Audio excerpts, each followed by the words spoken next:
is Khan, and I'm not a terrorist. लेकिन मैं गलत थी। मैं तुम्हें छोड़ के जा रही हूँ। I'm leaving you. My Name is Khan adalah sebuah film yang mengisahkan perjalanan luar biasa seorang pria muslim bernama Rizvan Khan yang menderita sindrom Asperger. Dalam usahanya untuk mendapatkan kembali cinta dan kebahagiaan, Rizvan melakukan perjalanan lintas negara untuk membersihkan namanya dan membuktikan bahwa dia bukan seorang teroris, meskipun dia seorang muslim.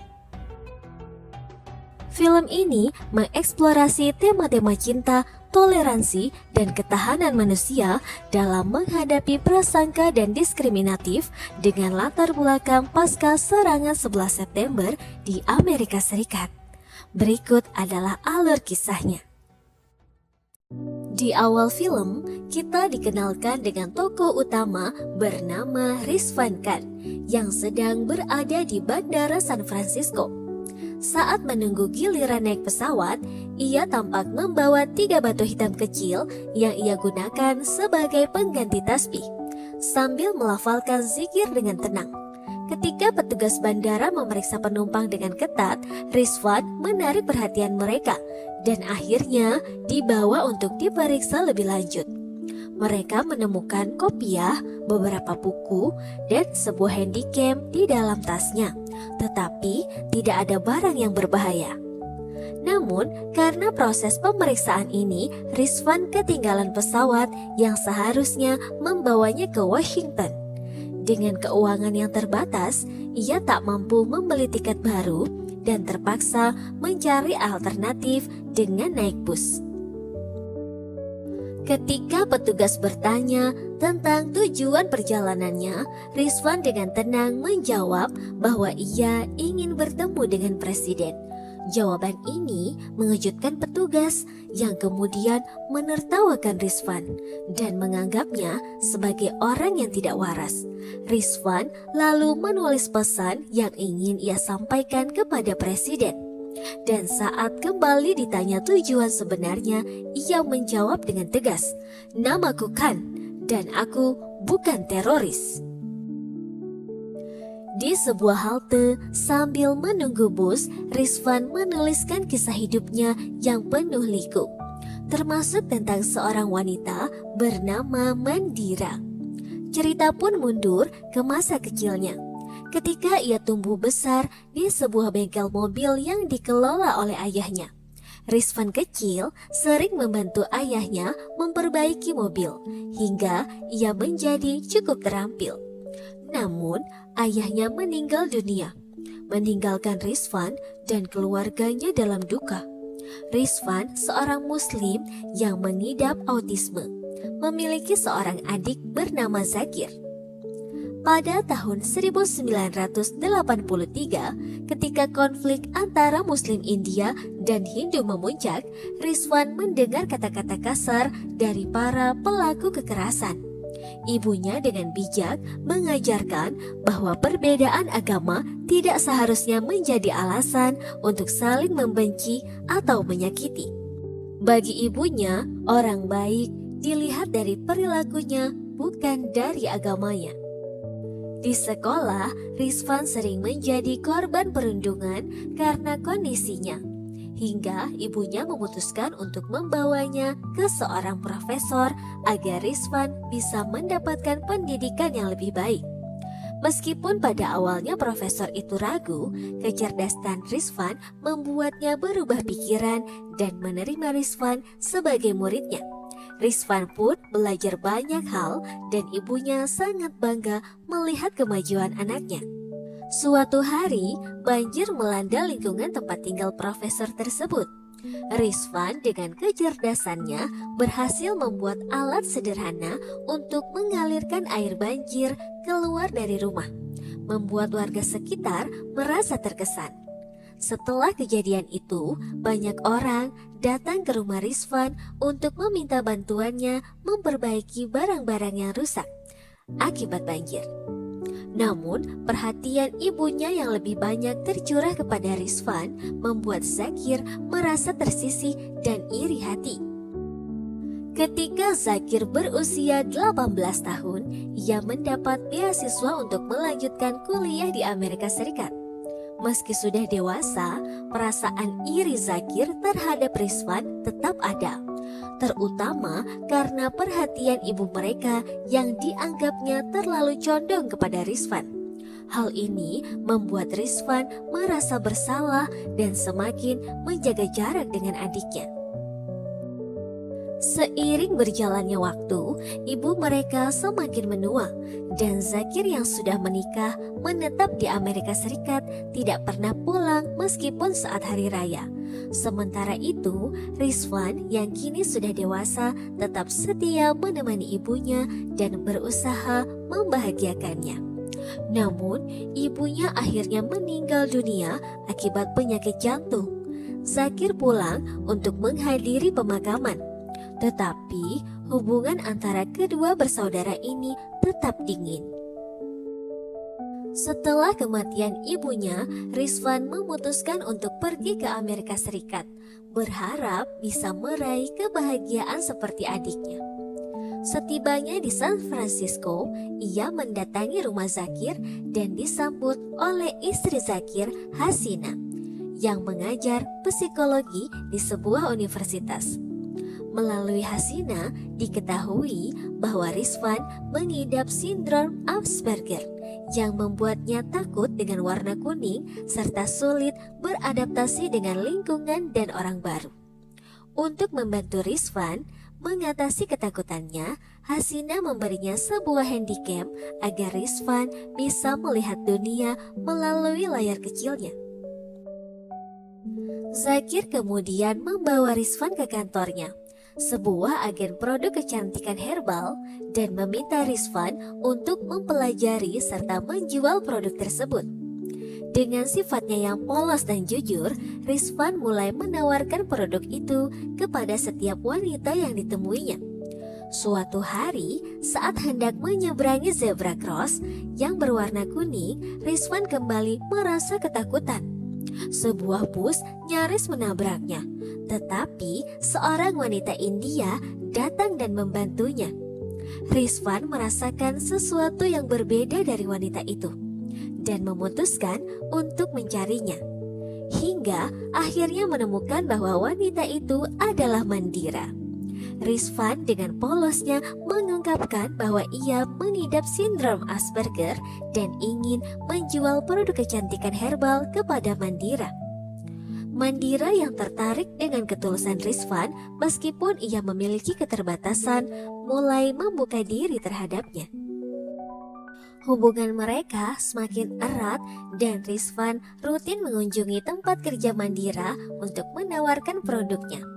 Mandira ternyata seorang janda dengan seorang anak laki-laki bernama Samir dari pernikahan sebelumnya.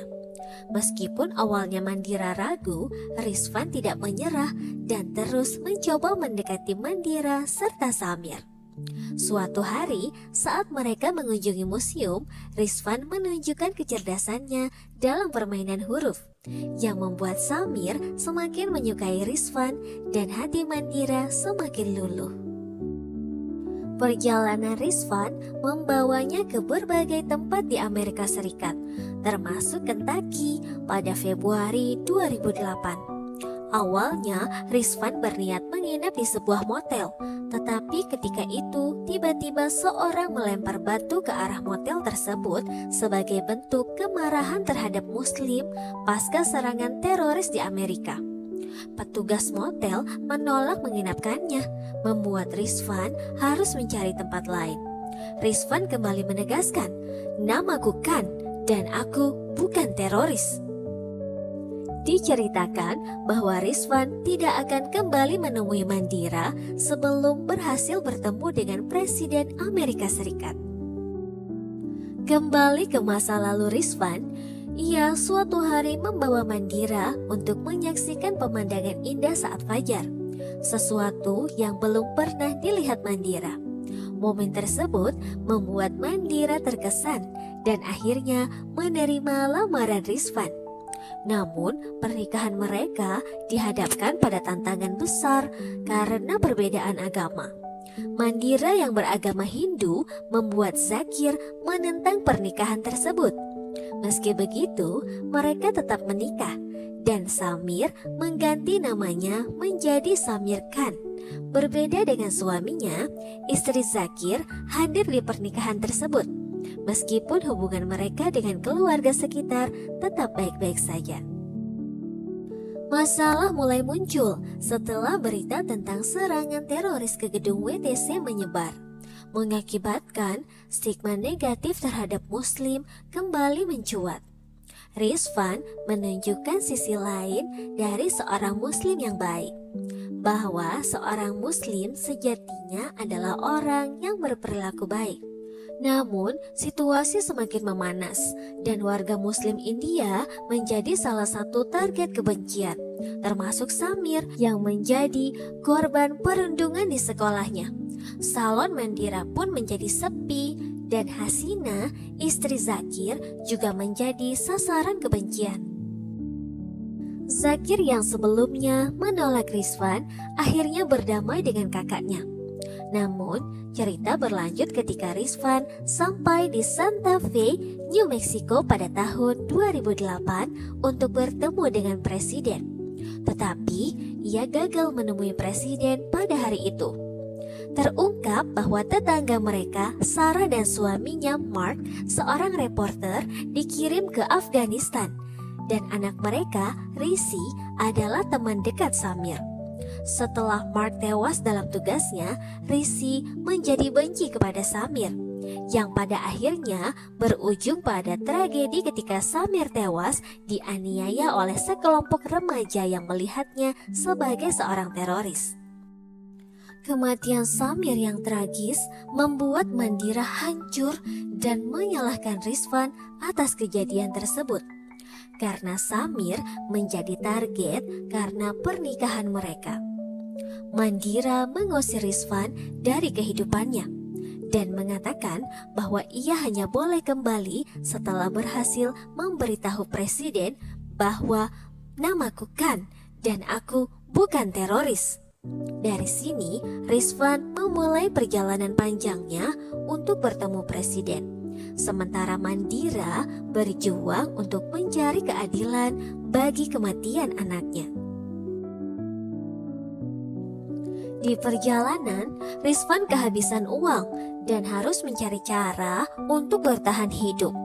Ia mulai menawarkan jasa perbaikan mobil untuk mendapatkan uang. Rizvan terus menjalankan misinya dengan bantuan dari beberapa Muslim yang ditemuinya dalam perjalanan. Meskipun menghadapi banyak rintangan, Rizvan selalu menunaikan sholat tepat waktu, dimanapun ia berada. Di sebuah kota kecil di Georgia pada bulan Juni 2008, Rizvan mengalami momen lucu ketika menolong seorang anak kecil berambut keribo yang jatuh dari sepedanya. Anak itu bernama Jual.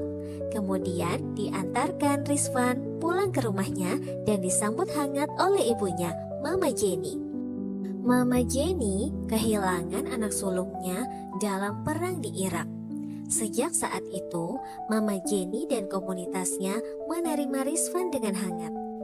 Mama Jenny dan komunitasnya menerima Rizvan dengan hangat. Hari-hari Rizvan bersama mereka penuh dengan kehangatan, terutama ketika ia membantu di acara gereja yang diadakan untuk mengenang para tentara yang gugur. Rizvan yang turut hadir dengan tujuan menceritakan kisah Samir, anak tirinya yang telah meninggal. Di sini, Jual, si anak keribo, menunjukkan bakatnya dalam bernyanyi dan membuat semua orang terkesan. Sementara itu, Mandira terus berjuang untuk menemukan dalang di balik kematian Samir. Namun, polisi menutup kasus tersebut selama 6 bulan tanpa ada kemajuan.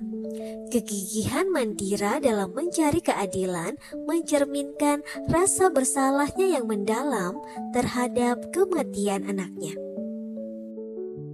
Rizvan kemudian melanjutkan perjalanannya dan sampai di Hollywood, tempat di mana Presiden Amerika dijadwalkan untuk datang dalam 3 hari mendatang di sebuah kampus. Rizwan yang selalu menjaga ibadahnya memutuskan untuk sholat di sebuah masjid. Di sana, ia mendengar seorang imam yang salah menafsirkan ajaran Islam, mendorong para jamaahnya untuk berjihad dengan cara yang salah dan penuh kekerasan. Rizwan yang memiliki pemahaman yang mendalam tentang Islam sebagai agama yang penuh kasih sayang tidak tinggal diam. Ia menentang ajaran tersebut dan memberi pemahaman yang benar tentang Islam kepada para jamaah. Setelah keluar dari masjid, Rizwan segera menelpon Zakir dan meminta adiknya melaporkan imam tersebut kepada FBI. Akhirnya, tiba saatnya Rizwan mencoba bertemu dengan Presiden Amerika. Dengan keberanian yang luar biasa, ia mencoba mendekati Presiden George Bush yang dijaga ketat oleh pasukan Secret Service.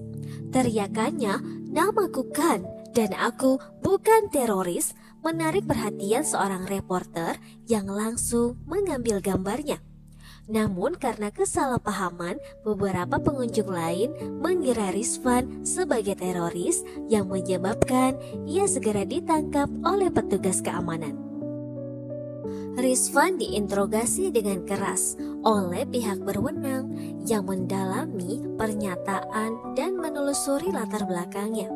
Namun, seiring waktu, fakta tentang siapa Rizwan sebenarnya mulai terungkap dan kisahnya yang tragis mulai menyentuh hati banyak orang, termasuk media yang akhirnya membantu memperjuangkannya untuk bertemu presiden. Sementara Rizwan terus menjalani misinya, Mandira tidak berhenti berjuang untuk mencari keadilan atas kematian Samir. Perlahan-lahan, ia mulai menyadari bahwa kebencian dan kesedihannya telah mengamburkan pandangannya dan bahwa Rizwan meskipun memiliki kekurangan selalu bertindak dengan niat yang baik. Perjalanan hidup Rizwan akhirnya menjadi sorotan nasional dan pesan damainya menyebar luas, meresap ke dalam hati banyak orang di seluruh negeri. Dalam perjalanan panjang yang penuh liku, Rizwan akhirnya bertemu dengan Presiden baru Barack Obama yang terkesan dengan ketabahan dan keberanian Rizwan. Pertemuan ini menjadi momen penting yang mengubah segalanya bagi Rizwan dan Mandira. Mandira yang pada akhirnya mengetahui kebenaran tentang Rizwan dan seberapa besar cinta serta pengorbanan yang telah diberikan Rizwan, memutuskan untuk mencarinya dan mengajaknya pulang. Kisah ini berakhir dengan rekonsiliasi antara Rizwan dan Mandira yang akhirnya menemukan kedamaian setelah menghadapi berbagai cobaan. Keduanya menyadari bahwa cinta dan pemahaman adalah kunci untuk mengatasi segala perbedaan dan kesalahpahaman. Dengan pesan bahwa cinta tidak mengenal batas, cerita ini ditutup dengan kebersamaan kembali Rizwan dan Mandira yang melanjutkan hidup mereka dengan harapan dan tekad baru untuk menghadapi masa depan bersama.